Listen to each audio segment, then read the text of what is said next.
on se retrouve pour un match un dimanche soir à 21h sans l'OM, je commençais à m'habituer. Ça vous emmerde les Marseillais de plus jouer le dimanche? Perso, je vous avoue que je suis pas mécontent de voir un peu de diversité, genre le PSG quoi. Et puis surtout de voir des équipes de la première moitié du championnat jouer en prime time, c'est cool aussi. Ce soir, le PSG donc affronte le Stade Rennais, c'est le 3ème du championnat qui reçoit le 4ème. C'est sûr que niveau classement, c'est autre chose que Marseille-Metz. Allez, les cotes du match, et devinez qui est favori? Le PSG.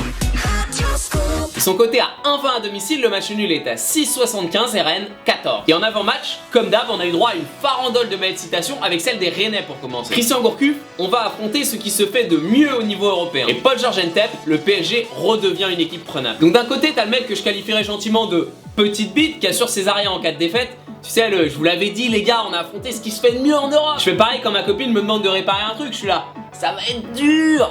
Et hop. Donc ça c'est Gourcuff, micro-sexe, et à côté t'as Paul George.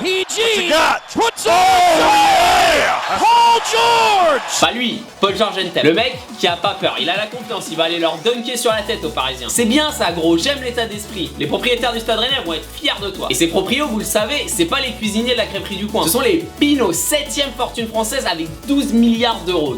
12 cool milliards. Détente. Pogba et ses 100 millions, c'est un paquet de riz au monoprix du coin pour eux. Et pourtant, ils dépensent rien du côté des transferts. La tête d'affiche recrutée par Rennes cet été, c'était Rami Bensebaini. Putain, ils aiment pas le riz chez Pinot. C'est quoi le truc? Vous êtes des pinces? C'est vous les crabes aux pinces d'or? Et sinon, le coach de Paris en a sorti une pas mal aussi. On doit faire souffrir Rennes. Fais souffrir l'équipe adversaire. Tu serais pas un peu sadique, Unai? Tu vas venir avec ton fouet? Et Christian Gourcuff, fais gaffe, il va pas se laisser dominer comme ça. Va falloir que tu t'en prennes 2-3 des fessées toi aussi. Allez, un mot rapide sur les effectifs. Et côté parisien, le gardien Areola est incertain. On pourrait donc voir Kevin Trapp sur le terrain pour un beau duel de gardiens beau gosse avec Costil côté Rennais. Et un joueur parisien sera forfait pour ce match, mais j'ai oublié qui c'était. Kurzawa, blessé à la cuisse. Les Bretons quant à eux vont faire sans Prchkik, PRCIC. Comment ça se prononce ça? Et autre absence, celle de Chanto, Abibou ou Benjamin André. Par contre, Johan Gourcuff devrait être titulaire ce soir. Allez, on passe au bon prono.